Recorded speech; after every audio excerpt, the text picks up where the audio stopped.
if you're into kind of obscure but awesome 80s metal, you're going to love this video. So, Gary, I got you a little kind of a present.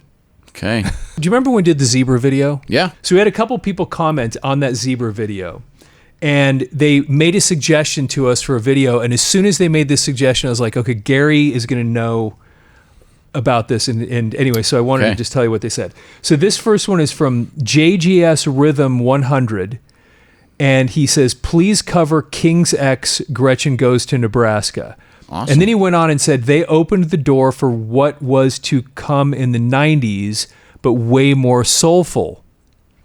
Okay. Okay. And then this one was from Don Dem. So I'm just going to deal out the letters. DONDEMCSAK 5925. And he said, according to Pearl Jam, King's X invented grunge.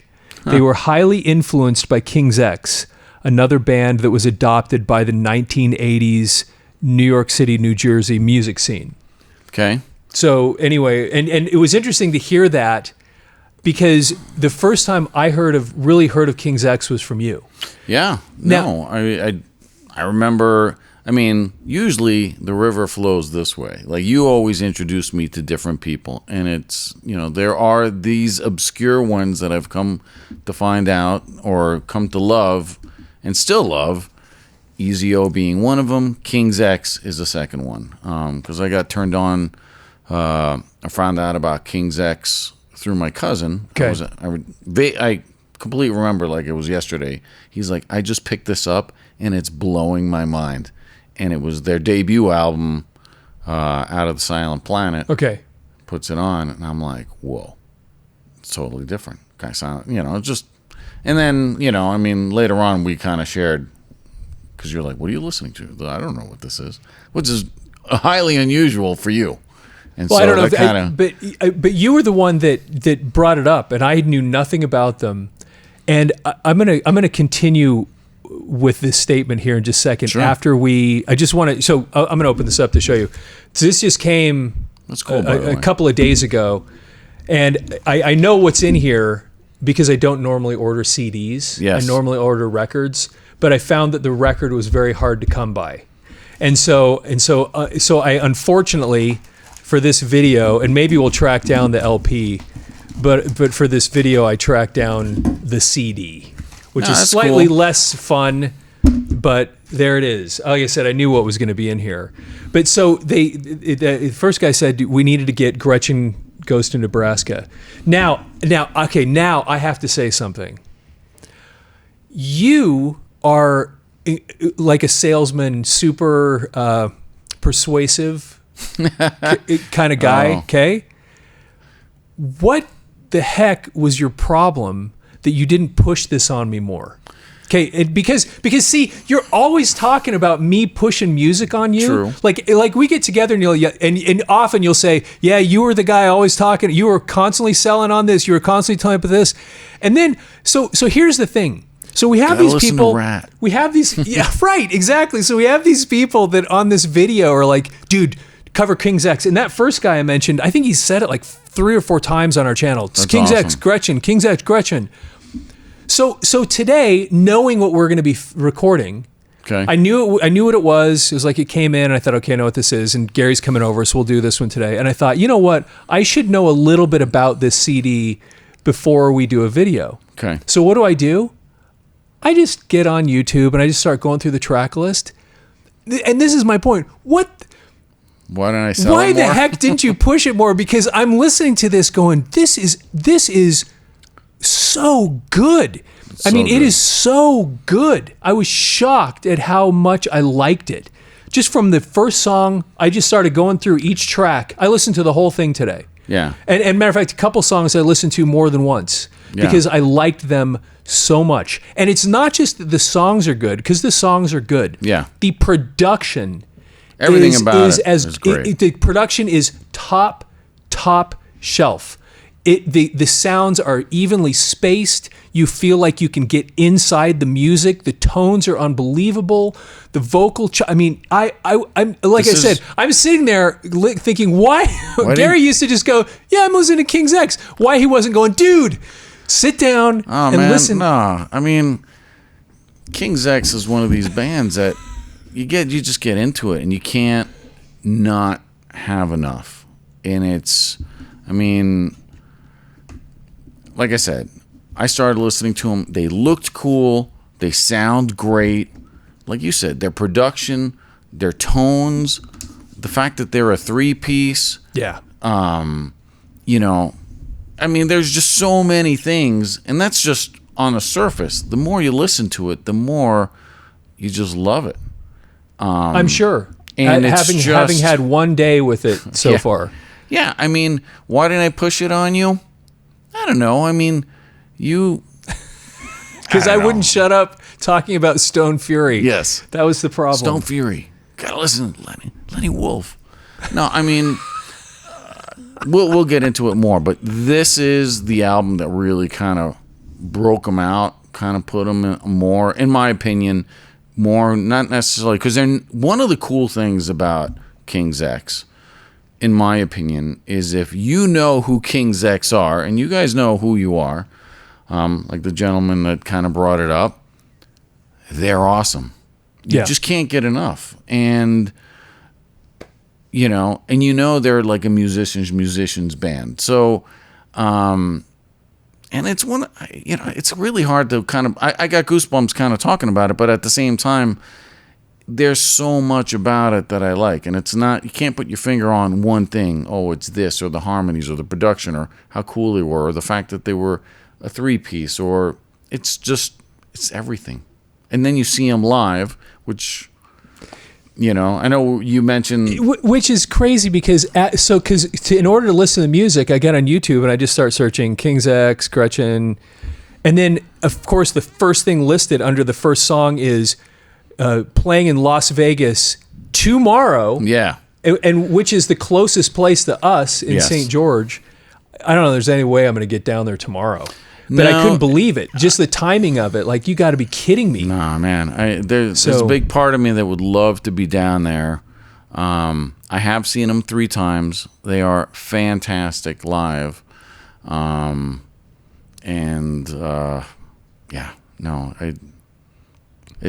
just, life, right? I mean, we get busy and just things happen. And right now, I can't necessarily break free, but... maybe. I don't know. Might be an impulsive thing, but we shall see. So here's the I've never even looked in here. There's the track list. This is some sort of I read about that there was a poem that it's inside. Like based on. Yeah. The title.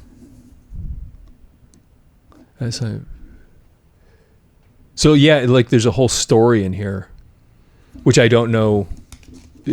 Apparently there's this is like all a concept. Yeah, look at this.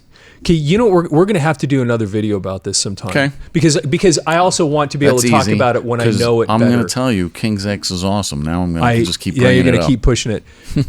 Because I don't, I'm cool talking about this right now, not knowing much about it, but I really want to be able to talk about this when I understand it. Right. We'll do a deeper dive. Yeah. Immerse yourself. Luckily, I found enough X. things. Yes, luckily I found enough things, and maybe even just studying a little bit about whatever the concept is. And not all their albums are concept albums. I mean, they have, I think, a dozen albums or more at this point. And they're great. They had one that just came out, I want to say, within the last year. Pretty good. Sticks to their sound. But definitely their early stuff is what really kind of set them apart. Because nothing else in the 80s sounded like them. Right. And this was one of the things that was so interesting to me. Because this one person specifically mentioned that this was kind of what led into the 90s. And that colored having read that first, kind of colored where I was going with this. But one of the things I noticed, like right off the bat, was the guitar tones, because I think even in that first song, there was like this heavy stuff that was reminiscent of grunge. Yeah, I could see low end. Yeah, there's a couple of tunes that sound like Alice in Chains, years before Alice in Chains. So I could see that. So, matter of fact, one of them I even wrote it down. The difference sounds like "I Stay Away" from Alice in Chains. Okay, years before "I Stay Away." Okay, yeah, I can see that. Go listen to that and tell me I'm wrong. Yeah. The difference, I Stay Away from Alice in Chains, which is one of their great tunes. I think that was on Jar of Flies. Yep. And I want to travel south this year. You remember that tune? Because it starts off with that cool guitar line, and this does the same. And the harmonies, man. The harmonies all three of these sound vocalists. just like Cantrell and Staley. Yes. The way they do them. It's I never made that connection, but I can see looking at it, and you're getting into it now, you're going, why didn't Gary tell me this before? I was like nuts whoa. for Alice in Chains. Yes. Facelift blew my mind when I first got that thing. Yeah, and I listened to that thing over and over and over and over. So I was so into them. So then when this guy said that, and then I'm listening to it going, whoa, wait a second. It was almost like, and then if Eddie Vedder really said that, you can go, I can see it now, because some of the guitar tones, that low end, really, really awesome. And dude, the production.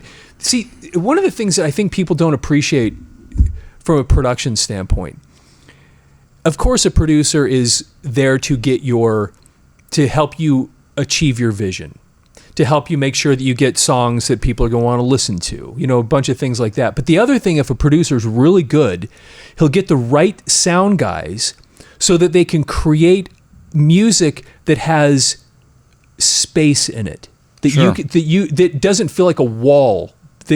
And one of the things that's so great about this, even though there's all kinds of things going on, you feel like you can go into the music. Does anybody know what I'm talking about? There's so many albums that are produced so poorly because it's because you have all the frequencies that are banging into each other. Sure. And it just like, it might be cool, but this thing, even with all the different sounds, all the different vocals, all the guitars, all the parts, it feels like there's space in exactly, man. White space. That is one of the things I do really enjoy. This album in particular, like Over My Head, which is the second track and their single on this. Yes. Okay. Yeah. It has like the gospel in the place, but the guitar playing in that is incredible. Sounds like almost like a super modified Hendrix. Like his vocals are kind of like that gospel-y type. And that's when I first listened to it. I'm like, man, this sounds like Jimmy in a way, right? But then on the other hand, I'm thinking, but the guitar sounds so good. And if I remember right, when I'm like, how does nobody sounds like that. Well, Doug had that 12-string Hamer bass that he was playing, and his bass sound is unlike anything else. Then you got Ty on the guitar that he was playing through some crazy, like super old school, like Gibson amps, if I remember right. Just the sound it's unique, it's cool. And then just the playing. The other part about this that also kind of made me think about, in the 80s, you had all this production and the rhythm and everything's full, and then you had the guitar solo kind of over the top, right? All the shredding, And one of the crazy pieces later that I enjoyed about it was, when Ty's soloing on this stuff, there is no rhythm guitar. I mean, it's just him playing with the bass and the drums, gives it that space.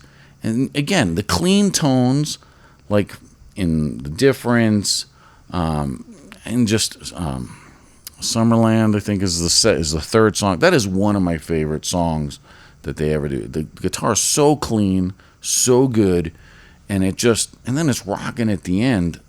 It's fantastic. All the tracks stand up, but I think like what you're saying from a production standpoint, everything fits. You know, you're not overly overly bombarded. The vocals remind me of like almost like a Beatle-esque type harmonies. And again, no, it usually had amazing. Usually had like one singer in the 80s, right? One singer out there belting and some background, some, you know, they were just so different. To me, was part of like the allure, you know. There were a lot of bands that had harmonies, but they didn't necessarily have two singers. And what I mean by this is when I go back to Alice in Chains, Staley and Cantrell, it wasn't like lead singer, background vocal, harmony. It was, they were singing frequently duets. Right. And that's what they're doing on some of these tunes. A lot of stuff. Like, it's a duet. And it's crazy amazing how the harmony, and then the way they work the harmonies has that. And it's funny because I'm comparing them to Alice in Chains, but Alice in Chains came after this. Yeah, I mean, that's my point. This is not them borrowing from that. It's the other way around. 5 years ahead of time, maybe a couple years. So sure. So this came out in June of '89. Okay. And so the Alice in Chains, Alice in Chains was Jar of Flies came out in 92 or 93. I can't remember what it was. I mean, so you're a few years, but it's a few years. And so you're thinking from, you know, from what you're saying, like, yeah, how all this kind of meshes and how it all kind of comes together. Yeah, you're thinking, we never heard, like, Alice in Chains wasn't even a band when this came out. Maybe they were. No, I don't think they'd formed yet. Soundgarden, I think, it was by '89, Soundgarden was together, and I think Nirvana might have just barely gotten together. But so this was So you're having this. So I guess my point is, from the grunge standpoint, this is like the coolest new stuff that's rocking and heavy. Yet it wasn't like mainstream. Like I said, Over My Head was on MTV a little bit. I think they had something else that came out, but it wasn't like, I mean, I remember reading an article with Doug Pinnick saying, you know, everybody thinks we're like so huge, and he's like, they looked me up on Google and saying, you know, Doug Pinnick's, you know, net worth is like, you know, $10 million or something like that. He's like, I wish, you know. But this is, this is a musician's band. Like, one of the times that I went and saw them, the people that were in the audience, it wasn't packed, but it was like people from, like, because I remember it being on Long Island, but people from the city, like my cousin was there. I believe Vernon Reed from Living Colour was in the audience. Like, there were people, musicians that were in the audience just to see him, because it was like their one time they were playing. And I want to say it was like in Deer Park. I remember I've seen them twice on Long Island and once in Boise. But it's just, dude, they're awesome. I mean, I just have so much going on, like, in my mind, like why I love them. It's just, I can't really put it into words. They're just a fantastic band. They sound great, all their albums. And you said something a second ago that reminded me. So when I was listening to it earlier today, I'm just on YouTube, just kind of going through the tracks, and the Over My Head, what popped up was the video. And I'm looking at it going, I have seen this video before. Then all of a sudden I hear music, and I'm like, oh my gosh, I know this song. Yeah. So I had seen, for whatever reason, I'd forgotten that I knew that tune, and I'd seen the video, and I'd heard the song a bunch of times. I hadn't heard anything else on the record, but that one, I was definitely familiar with. Got some decent rotation on MTV. Must have been on MTV, because I do remember seeing it, and I remember hearing it. Again, visually, you have this 6 foot tall, lanky bass player with spiked hair. Yeah, he had this cool mohawk looking thing. Yeah. I mean, he just looked awesome. And again, it's a 3-piece, kind of uncommon in the 80s. Mm-hmm. Usually you had at least 4 more, right? Yeah. All those bands with Bon Jovi's and the Skid Rows had 4 or 5 people. So going 3-piece, it's just so many cool little things about them. But let's get into the review. So what I found, the way this worked out was when these guys said, hey, on our YouTube channel said, you need to do King's X Gretchen. I thought, well, if I can find some reviews, because I didn't know if we'd even be able to, I didn't know if they were big enough to have reviews. So immediately after, when I got those, I started searching. I'm like, okay, there's actually a few reviews.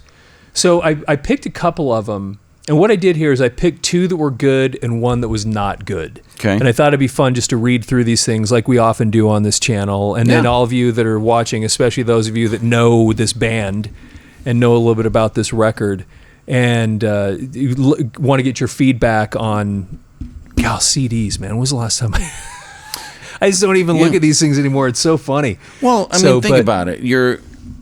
If you got into King's X, it would have been either right away in the late 80s or in the 90s. Everything was already, the music industry was switching away from albums, going to CDs. And this was part of the problem, because the first thing I wanted to do is find the record. Right. And all I could find, everyone that I found was, I think, in Europe, and they were all like $200, and it was going to take a few weeks to get here. And I'm like, And so I thought, well, I'm going to settle for the CD this time, and maybe we'll figure out how to get the record here. But anyway, for now, there you go. That's what we got to look at.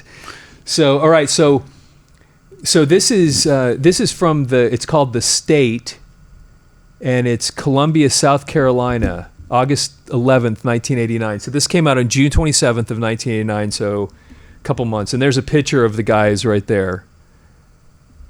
Yeah, they look cool. Yeah, they were a cool looking band. All right, so King's X, Gretchen Goes to Nebraska. Megaforce Atlantic. King's X, a Houston, Texas-based trio, launches into its second album with a grandiose art rock song called Out of the Silent Planet that's complete with power chords and sitars. Next up is a turbocharged rocker called Over My Head that displays the fluid fretwork of guitarist Ty Tabor, an honor student from the Hendrix Trower School of Tasteful Distortion. These sorts of smooth transitions set Gretchen Goes to Nebraska apart from other modern hard rock LPs that are mostly filled with screeching vocals and non-stop head-banging thunder. The ability of King's X to shift the tempo gears without losing an ounce of intensity is a direct throwback to the best of Led Zeppelin and Cream, and gives a needed artistic shot in the arm to a genre, heavy metal, that's currently lacking direction. Now that's actually a pretty interesting statement, because if we're talking about 1989, right, we are getting to that point in the history of the 1980s where you can almost feel the need for a dramatic change, because it was getting ridiculous. You know what I mean? It was getting to the point where there was so much hairspray and it was so much over the top. It was so that you're just when grunge hit, a little bit, we were ready for it. No, but you had that shift, right? Because you had all like the LA scene, you had all the bands from New Jersey, the Skid Row, Bon Jovi, Cinderellas, right? And then you had Guns N' Roses and LA Guns and those bands kind of coming out 87, 88, 89, Faster Pussycat. Yep. And then, it's like, okay, what's next? Like, you can't, everybody's just playing as fast or doing whatever. You had Yngwie J. Malmsteen. Not to be confused. Don't forget the J. Don't forget the J. I mean, you had like a lot of stuff kind of going on. So where's music going to go? Well, that's why this, to me, maybe one of the allures, it was pretty fresh compared to everything else out there. And what this guy is saying, right? Yes, and I wish this is, again, why I wish you would have pushed it a little harder on me. because look, one of the reasons I like groups like Stone Fury was it was a little bit oddball. There was a little bit of if you get into the album Let Them Talk, it's a little like, what am I listening to? It's just a little strange. And I always... my favorite stuff that Queensryche did was always kind of the oddball, gonna get close to you, because it was odd. It was like, what am I listening to? I get it. And this is filled with just unique, cool, interesting stuff. And I would, at the time, I think I would have actually appreciated it. And so, and now I'm 50 plus years old, and I'm a grandpa, and I'm discovering King's. So anyway, but it is interesting because it's never too late. It's never too late for you out there to love and be turned on by new music and new bands. I mean, that is one of the benefits of living in today's day and age. One of my favorite parts about this channel is that, because how often people put comments, you need to listen to this, you need to listen to this, and I'll spend half my day sitting in the studio like listening to these different bands, like, why did I never hear this? It's pretty cool. It is. I mean, and that's part of this kind of I want to say it's almost like a cross-pollination of you're telling me Stone Fury, I'm like, ooh, I just listened to this. You mentioned Deep Purple and, and Tommy Bolin, and I'm like, Tommy Bolin, I know. And looking into, different things like that. It's just that you go down these rabbit holes that are just, next thing you know, a couple hours have gone by, and it's, it's better than just flipping through TikTok or something like that in today's day and age. That's what I'm saying. It's awesome. Right. So it is interesting, though, that this guy here in 1989, heavy metal that's currently lacking direction. And I think he was right about that. He could see that it was. And some of these bands, like you even mentioned, you start talking about Guns N' Roses, and that was almost like a shot across the bow. Like, things are about to change, because they had that different energy about them that was a little bit. Do you remember hanging out in college and we watched, like, we would go to that pizza place across the street. Pie Pizzeria. Is that what it was called? And we'd watch Headbangers Ball before anybody else would, like, we'd get there early before anybody could turn on. I know that's a throwback, but one of the reasons we were doing that is to see the videos, because we didn't have MTV in our dorms. But Welcome to the Jungle was getting played. Dude, I remember watching that at the Pie Pizzeria. I do remember that. Axl's hair is all ratted out. He comes off the bus with it down. Yeah. He's got the little chewing on the pizza, and then all of a sudden it's when he's on stage, right? Yeah. I mean, talk about like a paradigm shift in visual and music, because everything out of the LA scene leading up to that was Poison and Motley Crue and Bigger Hair, Warrant, and which I love all that stuff by the way. But when Guns N' Roses and then Slash, and then there's Slash with the top hat and the hair, you go, no what shirt, am I looking at? Right and remember, I was like, Les Paul, what the hell? You got me at Les Paul. Like, what the hell's going Jacksons. on? Yeah, exactly. And then Izzy's got like a big hollow body, as I recall. Yeah. No, I mean, like, you're talking about a paradigm shift. Yeah. Now, Guns N' Roses was definitely a huge paradigm shift in just the whole state of music. That was, I think, the precursor. Right, and that's what I mean. It was a shot across the bow. Yeah, like, absolutely. You watch out, because we should have known at that moment, as soon as they hit, it's like things are about to go crazy. Because it was so different. It's like, on one hand, it was like almost Aerosmith kind of throwback, but on the other hand, just the attitude and all of this is like so good. King's X, other end of the spectrum. They are like, we are soulful, melodic, and yet we're still kicking ass and rocking. Yeah. I mean, it was just so different in that But you can sense. also see why they wouldn't have gotten lost in the when everything shifted to grunge, and a lot of these bands got lost because of it. You can see why they didn't. Why they were able to kind of navigate through that thing, because they weren't part of that. They weren't Warrant. Correct. And they weren't. Yes, I see what you're saying. They had this. They were coming from like you said a second ago, a totally different place.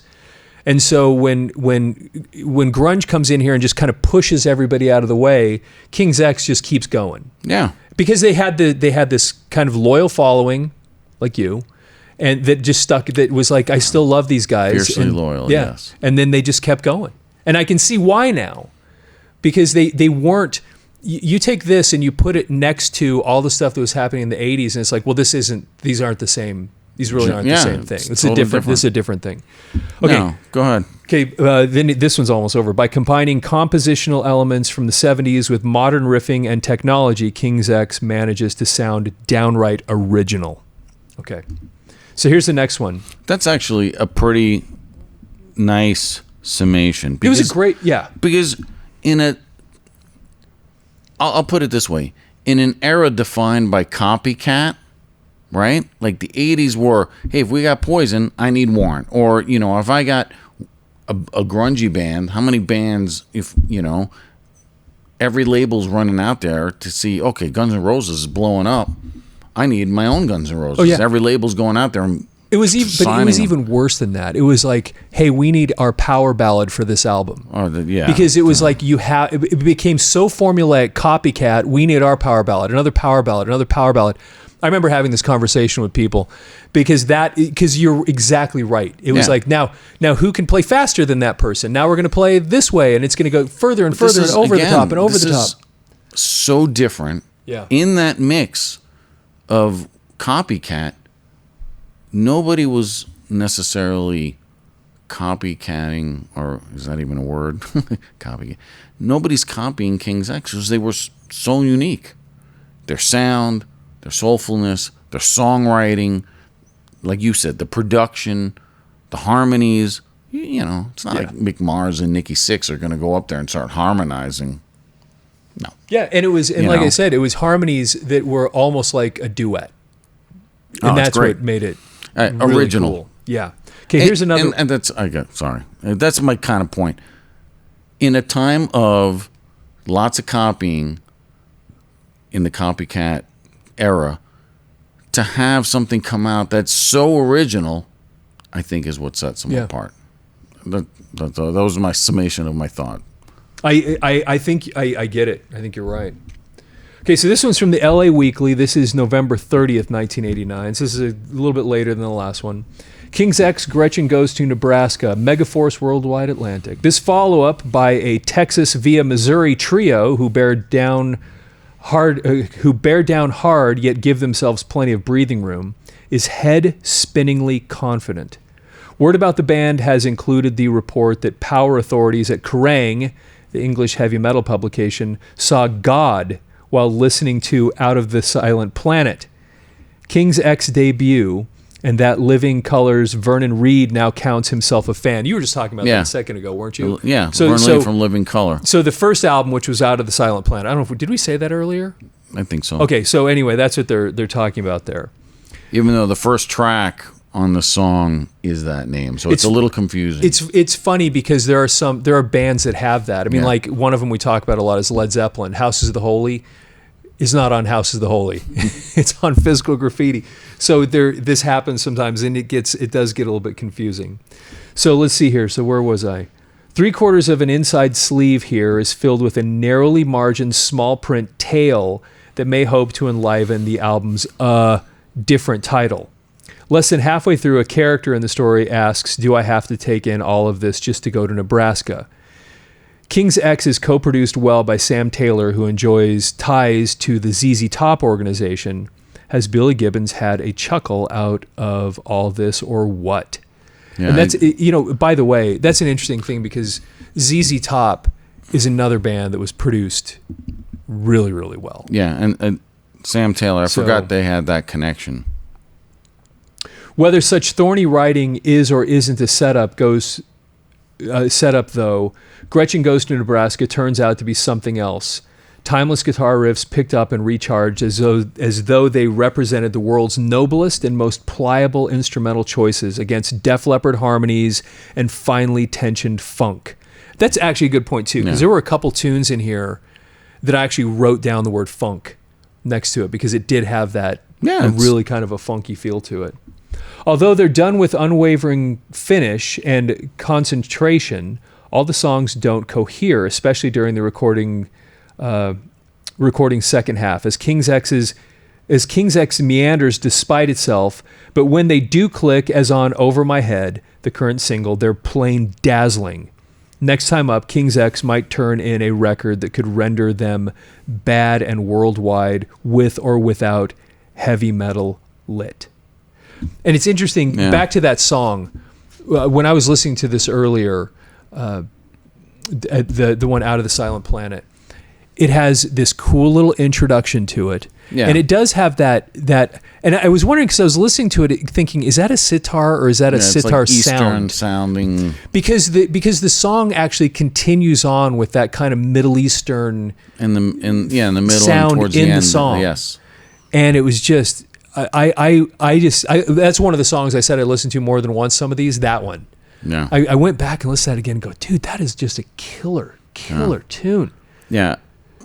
For me, Over My Head, I've heard a million times, so I kind of almost, by nature, when I go through the album, kind of almost skip it. That's my that's my least favorite one on there, and it's a cool tune. Summerland after that, like I've already said, is by far one of my favorite songs of all time. Mission. I mean, there's you go through this, and one of the things about great albums back in the day is no two tracks were alike. You know, when you have, we talk about that a lot often, is like when you put on an album, you're like, oh, everything else is crap, and you got two good tracks, right? This is, every track kind of stands on its own. It's different, but yet it's, you know, I would have to disagree that there's no cohesiveness.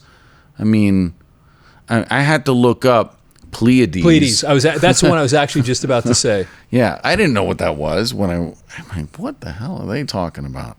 I had to look it up. It's a cool song. And it's a super cool song. That was one of the ones I actually, I'll let you I guys listened look to that it one up a couple times too. on your own, but it is kind of, you know, I'm like, okay, that's kind of cerebral. They're not talking about girls and hooking up and, you know, who I'm smashing.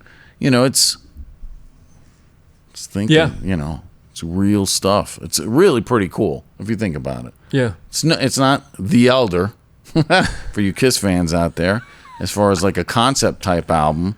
This is definitely more of a thinking man's album. Okay, so those are the two positive reviews. Positive ones. This one's not so positive. All right, I want to hear it. This one's from The Morning Call, December 2nd, 1989. So this is a couple of days after that last one. King's X, Gretchen Goes to Nebraska. Okay, here we go. A lengthy, stupid poem on the inner sleeve is the only reference to Gretchen on this Houston Trio's second LP. Must be a newfangled concept album. These 12 bizarre songs at times combine elements of Pink Floyd, Yes, Styx, and Crosby, Stills, Nash & Young. For example, Out of the Silent Planet, a plodding, drudgy dirge with Styx-like backup vocals, is mostly rock. The difference about a religious experience is a light rock number with vocals recalling Crosby, Stills, Nash & Young. Mm-hmm. Pleiades is a metal song about the astronomer Pleiades, who was first to discover that the world is round. These guys must have learned that at college in Springfield, Massachusetts. The Burning Down is a ballad about lost love. With all the different styles and subject matter, Gretchen never seems to find its way. Okay. And then this one was they were apparently opening up for Billy Squier that night. Now, I'll tell you something. And this is written by Jeff Ziegler? Jeff Ziegler, yeah. All right. So, Jeff, we have, you're so off the mark, bro. And history has proven that. Okay? The plodding songs that you refer to of Out of the Silent Planet, I'm sure you're thinking Soundgarden. Yeah. Dude, Alice in Chains, so funny the whole Seattle movement. After that guy made that comment. Like, dude, you're off the mark. All the other stuff that he's kind of talking about, like, okay, if I had a band and I was compared to Pink Floyd, Yes, Styx, and Crosby, Stills, Nash and Young, I'm thinking I'm winning. I just did a great job. If you're hearing those bands in this stuff, yeah, I'm kicking butt. I'm doing pretty good. I am doing pretty good. Okay, that's hilarious. You know, The Difference is actually another great song.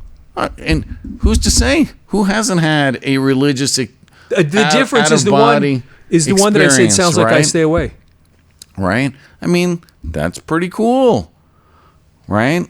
And by the way, Jeff Ziegler, it's not Springfield, Mass. It's Springfield, Missouri. Or Missouri. Oh, did I even read that right? He has it written down like that. Springfield, Mass. I did say that. And I didn't even notice that I was reading that because we'd actually Yeah. said that in the other one, didn't we? Yeah. That's funny. It's Missouri. So this guy doesn't even have his facts Missouri. right. Yeah. Oh my gosh. The Burning Down is also a good song. Doug and there's so many. I mean, he sings so. I mean, you feel. Yeah. When you're listening to him sing, it's so good. The getting back to what he just said and your comment about it there, I doubt that he would say that 5 years later, because it has all the elements that we just talked about. Or he hated grunge. Or he hated grunge. Right. Or when Soundgarden showed up and Alice in Chains is like, what is this, plotting? Yeah, plotting. Not only was it good songwriting and excellent playing, the production, it sounded good. The guitar tones, they did have some of that grunge feel in there. A couple of years ahead. Yeah. Before, Soundgarden was around at this time, but even their production on Louder Than Love wasn't as good as this, in my opinion. Yeah. And I love Louder Than Love. That's like one of my favorite albums. Yeah, that's a great I don't album. think the production itself was as good as this is at that point. Soundgarden later, once they got into Bad Motor Finger and the others, that would change a little bit. Yeah. But I mean, this was great. If you like this, I would strongly suggest you can listen to any of their first 6 albums and they're fantastic. But if you want to make the grunge comparison, Dogman, which is I think their 5th album that came out like in the early 90s, 94, I want to say. And I went and saw them for that tour. That's when I saw everybody kind of in that concert. But that holds up, and that is one. You want to talk about heavy? That album, Dogman, is so heavy and just as melodic, and it's like a punch in the face that holds up against anything that was put out at that time. Not to mention who from this era in the late 80s was putting out music in the 90s that was as good. Not too many. It's a short list. King's X delivered on all fronts. So if those are my really 2 go-to King's X albums, this one, well, the debut is also freaking fantastic, and Dogman. That's Gary's top 3. Gary's top 3. Gretchen Goes to Nebraska, Out of the Silent Planet, Dogman, and then everything else is still as good. Ear Candy and all the other ones that they had coming out. All right, I'll just let. Well, it's clear. I actually spoke way Yes. too much in this because I know so little about it. But I got very excited today, kind of experiencing this for the first time. That's a great thing. How often do you put on music and you're like, whoa? Just like my cousin. He's like, I just bought this and listened to this. And you're like, whoa. And here it is, 2025. You're listening to something kind of like for the first time, even though I know you said you heard Over My Head before, and go, whoa, this is good.